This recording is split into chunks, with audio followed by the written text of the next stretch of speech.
La Financière agricole du Québec a pour mission de soutenir et de promouvoir, dans une perspective de développement durable, le développement du secteur agricole et agroalimentaire. Elle vous propose des solutions d'affaires tant en financement qu'en assurance et en protection du revenu, adaptées à vos besoins. La Financière agricole du Québec, fier partenaire de votre réussite. La Fédération régionale de l'UPA de la capitale nationale Côte-Nord est heureuse d'être partenaire de cette émission qui met de l'avant le savoir-faire des producteurs agricoles ainsi que la passion qui les anime. Nous sommes fiers de faire partie de la recette.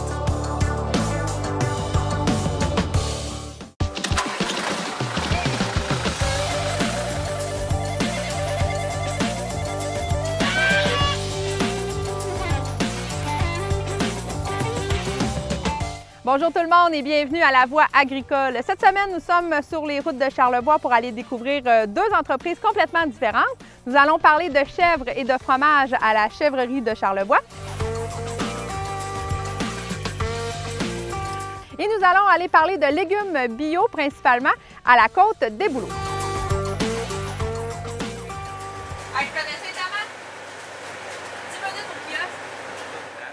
Alors sur ce, je vous souhaite une très belle émission.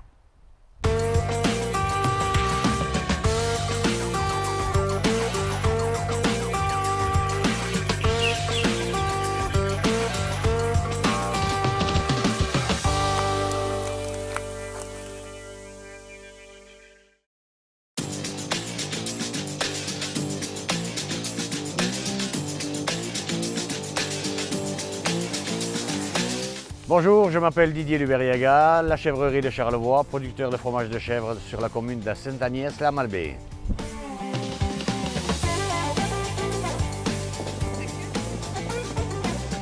Alors l'entreprise a starté gentiment en 2012. On était venu déjà pour faire un projet agricole avec mon épouse et puis on est parti à la recherche de chèvres. Et puis on a starté l'entreprise en 2012 donc avec un petit groupe de 20 chevrettes ainsi qu'un bouc. Et puis on a gentiment fait saillir les chèvres. On a eu une douzaine de chevrettes. Et puis là après on a acheté un deuxième groupe et puis on a grossi gentiment petit à petit comme ça. Au total on a acheté 3 groupes différents et on a grossi gentiment. Et on a au bout de 3 ans je dirais qu'on a commencé après la fabrication du fromage. Et là on est rendu à combien de têtes en tout à la ferme? Là à l'heure actuelle 210. Qu'est-ce que ça prend comme équipement ici à la ferme pour avoir ce genre de production-là? En termes d'équipement fromager, ça prend un pasteurisateur, salle d'affinage, chambre froide et plusieurs petits équipements. Et à l'extérieur, pour les chèvres, à quoi ça ressemble? Pas de clôture. Ouais. Pas de clôture, des petits fruits, des fleurs, du bonheur.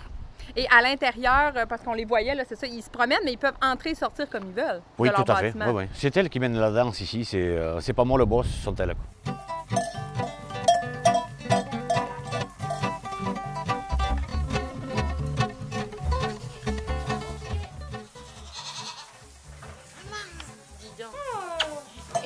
Alors Didier, parlez-nous pourquoi vous avez choisi la production de chèvres et d'avoir en plus décidé de faire du fromage, parce que là, c'est une double tâche. Alors pour moi, c'était une question de logique. Je me voyais mal faire du lait pour vendre mon lait et je ne voyais pas acheter du lait pour faire du fromage. Donc pour moi, l'idéal, c'était d'avoir mes bêtes, d'avoir une production de A à Z. La matière première, le produit fini. Et c'est comment de travailler avec les chèvres? Bon, on connaît quand même pas beaucoup encore cette production-là. C'est comment de travailler avec ces animaux-là? Moi, je suis passionné de mes chèvres, donc à partir de là, je dirais que tout est plaisant. Si ce n'est que parfois, bon, elles brisent tout, elles jouent, elles font des farces. C'est des grands enfants.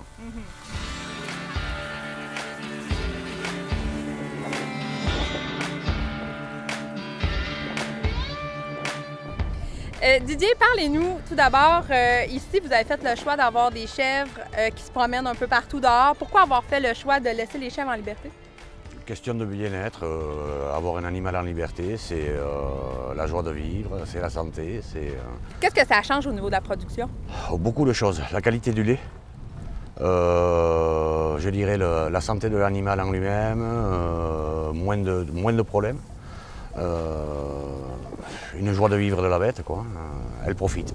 C'est pas dur à gérer d'avoir des chèvres un peu partout comme ça? Oui, il faut surveiller, il faut faire le gendarme parfois.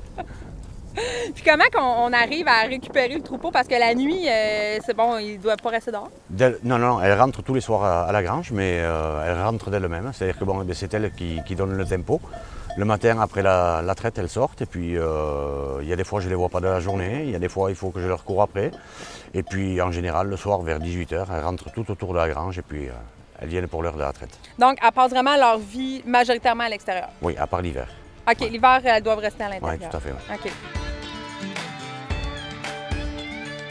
C'est quoi que vous trouvez le plus difficile là-dedans?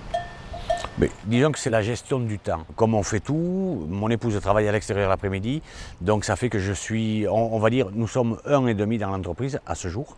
Donc ça implique que bon, il y a quand même 2h30, 3h de traite le matin, il y en a autant le soir. Bien souvent, il faut se lever à 2h du matin ou 3h du matin pour faire la production, s'occuper des clients au travers de ça la journée. Et il y a des fois, je ne sais pas dire si c'est les journées qui sont courtes ou elles sont pas assez longues. Est-ce que vous pouvez avoir des loisirs à travers tout ça? Est-ce que vous êtes capable de trouver un équilibre? À l'heure actuelle, non, pas encore. Pas encore? Pas encore. OK. Disons que quand on atteindra la sérénité financière, on atteindra les loisirs. C'est quoi d'abord les avantages d'être un producteur agricole comme vous? Pas de bosse au-dessus. Et puis, je dirais que le plaisir, c'est ça, quoi. C'est être dehors, c'est être au contact des bêtes, c'est un partage avec les clients. C'est tout simplement. On en discutait tout à l'heure par rapport à vos fromages. Il y a quand même beaucoup de restaurants, beaucoup d'entreprises qui vendent votre fromage. Tout à fait. Est-ce que ça a été difficile pour vous d'aller vendre ce fromage-là à ces gens-là?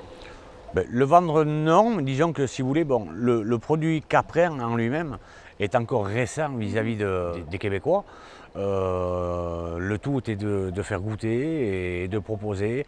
Ayant eu moi-même un restaurant, mais parfois de proposer la façon de cuisiner le produit de façon à maximiser celui-ci. C'est tout.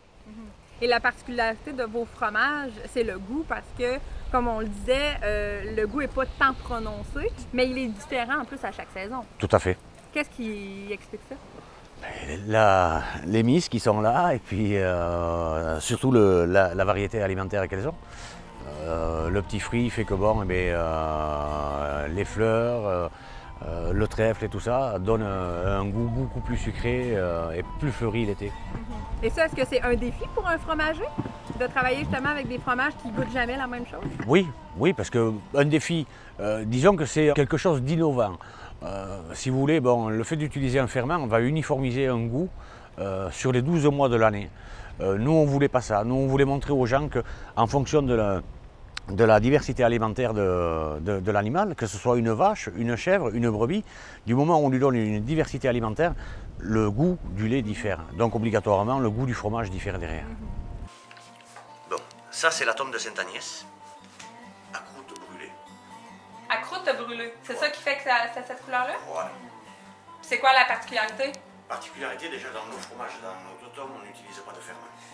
OK. On garde les valeurs gustatives du lait. Donc, OK, je comprends quelque chose.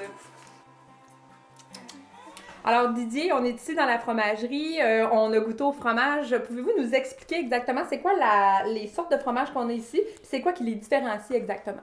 Alors en fait, si vous voulez, ici vous avez déjà la tombe de Sainte-Agnès qui est en 2 versions. Une version croûte brûlée, qui est une recette ancestrale de conservation que l'on pratiquait au Pays Basque. Là, vous avez en fait un fromage relativement doux avec un goût de lait qui va chercher une certaine ressemblance à certains cheddar. Ici, vous avez la tombe de Sainte-Agnès à croûte naturelle.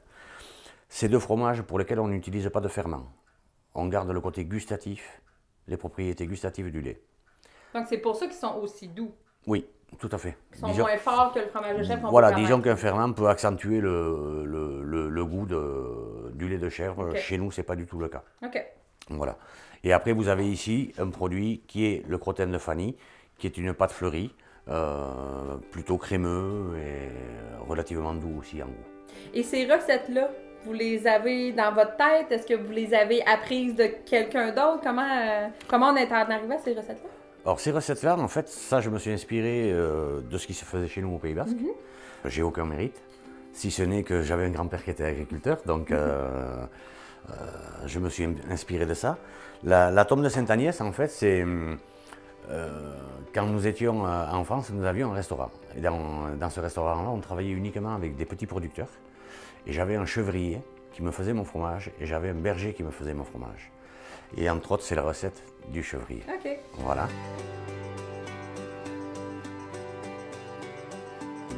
Vous avez démarré il n'y a pas si longtemps, mais Tout à quand fait. même, vous pensez déjà à transférer votre entreprise. Pourquoi cette pensée-là déjà? Eh bien, disons que si vous voulez, on a plus de temps de fait qu'à faire. Donc eh bien, oui, là, à l'heure actuelle, on fait un move, c'est de faire entrer un jeune à la production de la relève agricole et l'intégrer dans l'entreprise pour voir si dans le futur, eh bien, il serait intéressé de racheter l'entreprise. Et est-ce que vous avez déjà un plan par rapport à ça, déjà défini, de dire ben, dans tant d'années, j'aimerais ça que ça soit complété? Ou... Non, non, du tout. Nous, ce qu'on veut faire, c'est l'intégrer, je dirais, dans la compagnie, en lui cédant quelque part, de façon à l'intéresser réellement à la compagnie, et puis l'impliquer vraiment à ce qu'il soit motivé, lui donner les différentes ficelles des rouages, de façon à ce qu'il ait tout en main le jour où il veut racheter, quoi.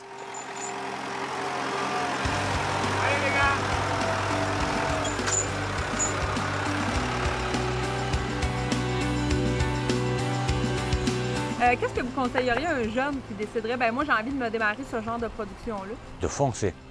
Foncer, puis ne pas hésiter à pousser les portes, même si elles ont du mal à s'ouvrir, mais avoir le culot d'aller rencontrer les gens, avoir le culot de se vendre, avoir le culot de promouvoir son produit. Il faut croire, déjà croire en son projet.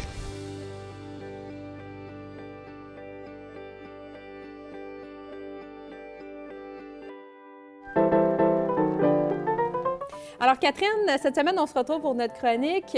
On fait une émission sur les chèvres laitières pour la production de fromage, également les tomates bio. Donc, qu'est-ce que tu as trouvé à ces sujets-là dans l'histoire?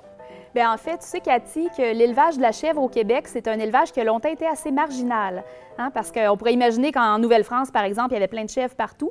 C'est un animal qui est quand même assez facile à élever. Ça aurait pu être une bonne idée, mais il semble que ce n'est pas vraiment le cas. Il y en avait quand même en Nouvelle-France, mais on n'en avait pas tant que ça. Ça va se développer surtout à partir du 19e siècle, dans les zones qui sont un petit peu plus accidentées, parce que justement, quand c'est plus difficile pour l'agriculture, bien, souvent, on va se tourner vers l'élevage. Ça va donner des bons résultats, puis les petites chèvres, ils n'ont pas peur de ça, les petites routes accidentées, hein, ça se passe bien. Puis on avait beaucoup d'instruments qui ont été développés pour faciliter l'élevage de chèvres. Par exemple, ceci, c'est pas un jeu de tic-tac-toe, c'est un collier. Un petit collier, on mettait le cou de la chèvre au milieu et ça l'empêchait de fuir. Donc, elle ne pouvait pas passer tout simplement à travers les grillages ou les petites barrières qu'on pouvait installer. C'était finalement un dispositif de sécurité. Il y en avait d'autres aussi, comme celui-ci, qui pouvait favoriser le fait d'attraper la chèvre au passage, là, avec le bout qui était un peu plus long, pour éviter qu'on ait des petites chèvres qui se promènent dans le paysage, par exemple comme chez Didi. Ouais. Mais ça reste que c'est un élevage qui va être longtemps assez marginalisé. On va se servir de la chèvre surtout pour son cuir, un peu pour son lait, puis pour sa chair également, mais le fromage de chèvre, on le voit, il y a un bel avenir au Québec en ce moment, il y a un bel essor autour de cette production-là, donc c'est fort intéressant. Au niveau des tomates, c'est un peu différent parce que ça, c'est une production, vois-tu, Cathy, qui arrive au 19e siècle seulement au Québec. Avant ça, la tomate était connue, mais on ne l'utilisait pas vraiment. Ça ne faisait pas partie des mœurs alimentaires des anciens Canadiens. C'est quelque chose qui va arriver à la faveur je dirais, de l'immigration qui va se faire aux États-Unis. Donc, il y a beaucoup de Canadiens français qui partaient travailler dans les filatures. Il y en a qui avaient des membres de la famille qui étaient restés au Québec. Alors, quand ils revenaient, bien, ils leur montraient un peu qu'est-ce qu'ils avaient appris et tout ça, quelles recettes, quels aliments nouveaux. Et la tomate a fait partie de cette vague d'aliments qu'on ne connaissait pas tant que ça au Québec et qu'on va ramener comme ça des États-Unis. Donc, les petits plants de tomates sur les balcons, là, c'est à partir surtout des années 1870, 1880 qu'on va commencer à voir ça. Puis évidemment, bien, avec les cultivars qui sont développés, qui sont plus adaptés à nos climats, bien, ça va favoriser aussi la belle culture de la tomate au Québec. Ah, bien, merci beaucoup, Catherine.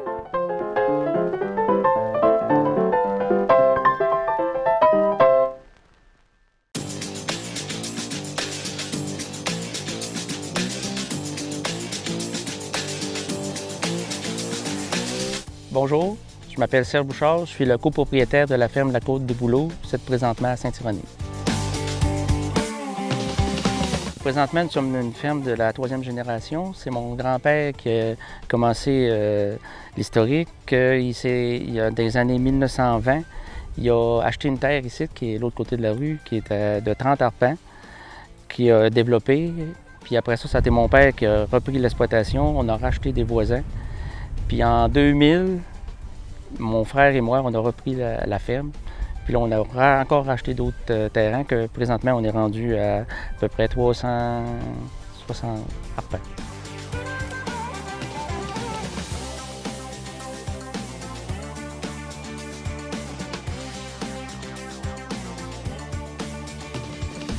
Monsieur Bouchard, pouvez-vous nous dire comment ça s'est diversifié la ferme? Parce que j'imagine que votre grand-père n'a pas commencé avec tout ce que vous avez aujourd'hui, là. Non, mon grand-père, c'est dans les années 20, les années 30, c'est à peu près la culture traditionnelle, quelques vaches, des légumes, mais mon grand-père a toujours fait des légumes du maraîcher. OK. On vendait au village voisin, là. Puis après ça, quand mon père a repris la ferme en 1972, on a racheté il avait à ce moment-là racheté un autre terrain. Puis on avait des vaches de boucherie, des vaches de laitière des années 70, mais on a transformé ça avec des vaches de boucherie. Avec le quota, on n'avait pas les installations pour continuer le laitier, puis mon père, ça l'intéressait plus de faire du boucherie.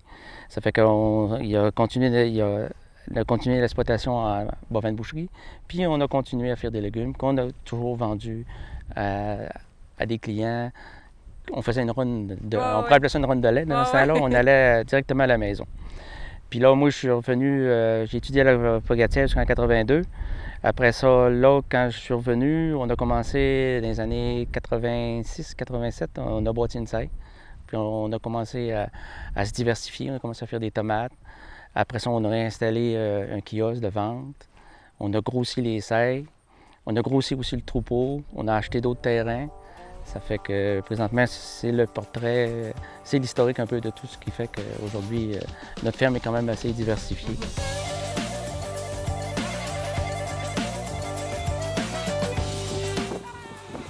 Quelqu'un qui fait du patate frite? Pourquoi avoir choisi la production biologique? On a peut-être l'impression des fois c'est plus compliqué que le conventionnel. Pour vous, comment s'est fait ce choix-là? On n'utilisait pas tellement de produits phytosanitaires jusqu'au moment qu'on a décidé de faire ça. On essayait d'utiliser le minimum. Mon père a quand même toujours eu une certaine... faire du bio sans savoir. OK. Ça fait que... Puis moi, de par mes principes et tout ça, j'ai toujours été sensible à cette manière de faire là, parce que je trouve que c'est plus respectueux de la nature, puis c'est même plus respectueux du client. Ça fait qu'on a commencé en 2004 à faire certifier notre production de tomates en serre. Puis là, graduellement, on a réussi à faire certifier nos légumes, toute notre production en champ. Puis il nous reste les pommes de terre à éventuellement, bientôt, à faire une conversion totale à l'agriculture biologique. Est-ce que c'est compliqué faire du bio? Parce que là, est-ce que c'est plus de paperasse, plus de gestion? Comment ça fonctionne? C'est sûr qu'il y a deux côtés. Il y a un défi technique. C'est de savoir quoi faire de la prévention, faire de la rotation. En biologique, tu travailles surtout en prévention. Le plus possible en prévention. Tu essaies d'éviter les problèmes. Comme dans les serres, là, tu fais beaucoup de ventilation pour éviter l'humidité. L'humidité, ça t'emmène la moisissure. Tu n'essaies pas d'attendre un problème pour régler le problème avec un produit qui est XY là, qui va te régler ton problème. Après ça, c'est sûr que d'un autre côté aussi, ça demande plus d'ouvrage, parce qu'on fait du désherbage manuel puis tout ça. Puis ça prend aussi un peu plus d'ouvrage parce que pour la certification, il y a quand même beaucoup de registres à tenir. Tu as vu tout à l'heure que quand la production de tomates, il faut tout marquer ce qu'on faisait, ce qu'on cueillait, quelle date, puis mettre un numéro à chaque cueillette qu'on faisait. On met des étiquettes sur nos tomates, on tient un registre de toute notre production. Moi, je suis bonne dans la dégustation. 2 rouges à même. Fait qu'on l'avait là. On coupe le prix, c'est 7,25. Code 113. Ah là, j'ai fucké mon affaire. En plus, ça mange des profits. Parce que j'ai mis. En plus, je suis pas très. Tantôt que je mange, je fais des profits. Bon? Ça fait peut-être depuis 2003, 3 qu'il y a un kiosque installé ici. Et c'est qui vient? C'est qui la clientèle de votre kiosque? Est-ce que c'est des touristes? Parce qu'on est directement sur la 362 dans Charlevoix, là. C'est à peu près 80 de clientèle locale, puis 20 qui viennent de l'extérieur, des passants. Là. Fait que vous avez vos fidèles quand même. Oui, oui. Mais dans les 80 locales, ben, c'est pas tout du monde qui sont originaires de Saint-Irénée. C'est souvent du monde qui ont loué pour l'été ou ils restent à Saint-Irénée. OK. Et qu'est-ce qu'on retrouve en vente ici au kiosque? Est-ce que c'est toute vraiment la panoplie de vos légumes? C'est exclusivement nos légumes qui sont ici. Notre principale production, c'est les tomates. On a des tomates de serre, tomates cerises, à peu près, on a 6 variétés de tomates cerises de toutes les couleurs. Après ça, on a tous les légumes que tu peux avoir dans un potager. Là. On a des carottes, des bettes, poireaux, du chouquet, le brocoli, gourgane, fait que tout haricots. Ce que vous cultivez, vous l'amenez ici, dans le fond. Okay. Ça fait partie de, je dirais, peut-être 30 à 40 de mon chiffre d'affaires passe par le... Au niveau maraîcher, là, passe par le kiosque. OK.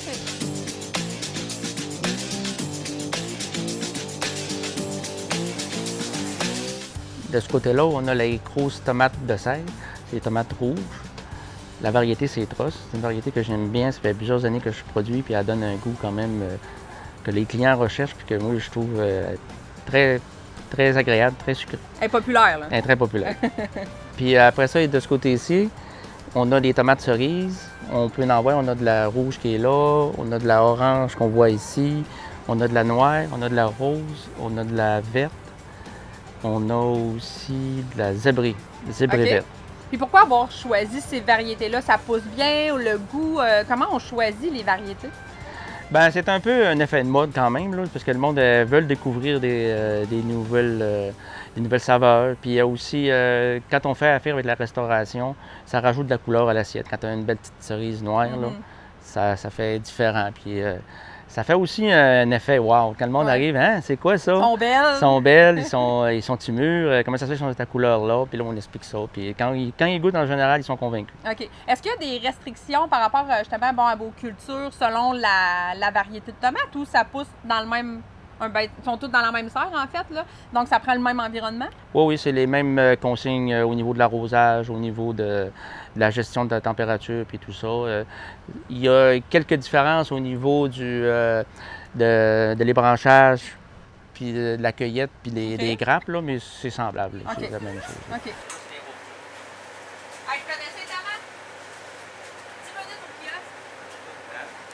La grosse différence entre une serre conventionnelle hydroponique puis moi, c'est la fertilisation. Parce que moi, ma fertilisation, premièrement, je décolle avec mon compost.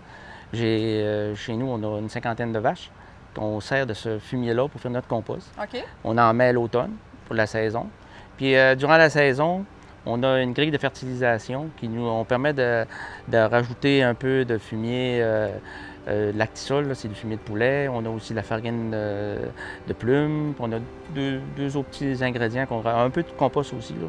Selon, on suit selon l'évolution de la plante. Là. Puis, en fin de compte, on n'accotera pas les rendements de l'agriculture hydroponique, là, mais ça donne quand même un bon résultat. Juste assez pour dire que quand même les plants sont beaux, puis la production est belle. Puis, quand on garde nos tomates, je pense qu'on peut être convaincu.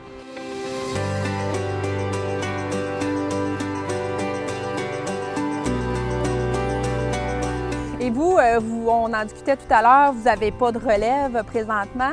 Est-ce que c'est quelque chose quand même que vous souhaiteriez? Si un jeune arrive, par exemple, et souhaite faire ce métier-là dans une production comme la vôtre, c'est quelque chose que vous envisagez? Oui, parce que, comme je t'ai expliqué aussi, déjà ce printemps, quand j'ai fait des annonces dans le réseau bio, quand j'ai fait des annonces pour avoir des employés, j'avais mentionné que j'étais une ferme sans relève et que je me cherchais de la relève. Et depuis 1 an ou 2, je lance ça un peu à tout vent, là, à tout le monde que je rencontre, puis je leur dis que j'ai pas de relève. Parce que j'imagine que c'est un processus qui prend un certain temps.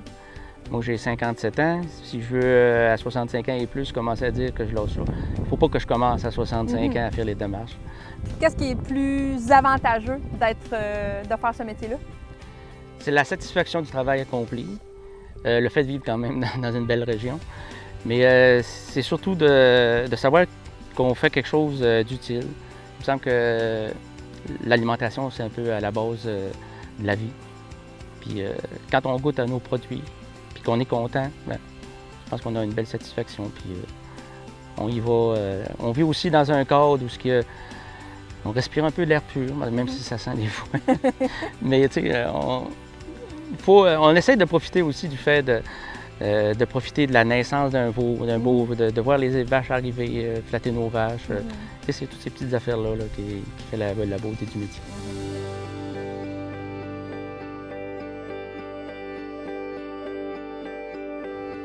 Alors, merci d'avoir été des nôtres pour cette émission de La Voix agricole qu'on a tournée cette semaine du côté de la MRC de Charlevoix-Est. Merci à nos deux invités de cette semaine et je vous invite à aller visiter les fermes, à aller rencontrer ces producteurs, donc la chèvrerie de Charlevoix et également la ferme Côte des Bouleaux. Alors, sur ce, je vous souhaite une très belle semaine. Ah! Tiens, une tomate. Hein. Je vais l'enlever. Je fais la cueillette des tomates. Hein. Santé! On va couper, je la mangerai pas mon ami. Pourquoi? Mais j'aime pas ça, les tomates! Cette semaine, nous allons parler des banques de terre. Et pour ce faire, nous allons rencontrer Mme Brigitte Dumont-Ducrac pour nous parler de l'artère. C'est fort, hein?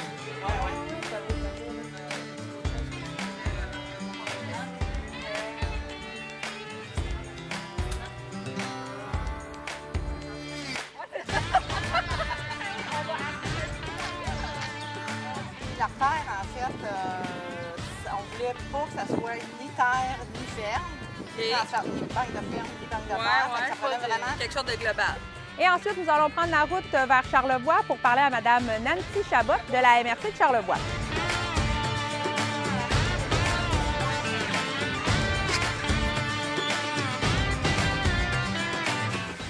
Fait qu'on s'en va? Ah oui, non, il y a des gars dedans. Qui en veut? Qui en veut?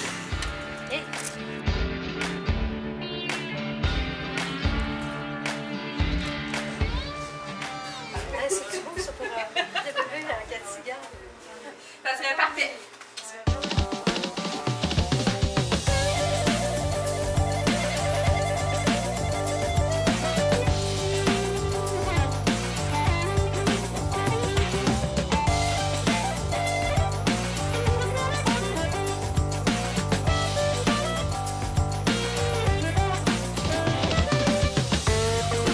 Cette production télévisuelle est rendue possible grâce à un financement obtenu de l'entente sectorielle sur le développement des activités agricoles et agroalimentaires de la capitale nationale et de la ville de Lévis 2017-2019, qui regroupe 12 partenaires provenant du milieu gouvernemental, municipal et agricole.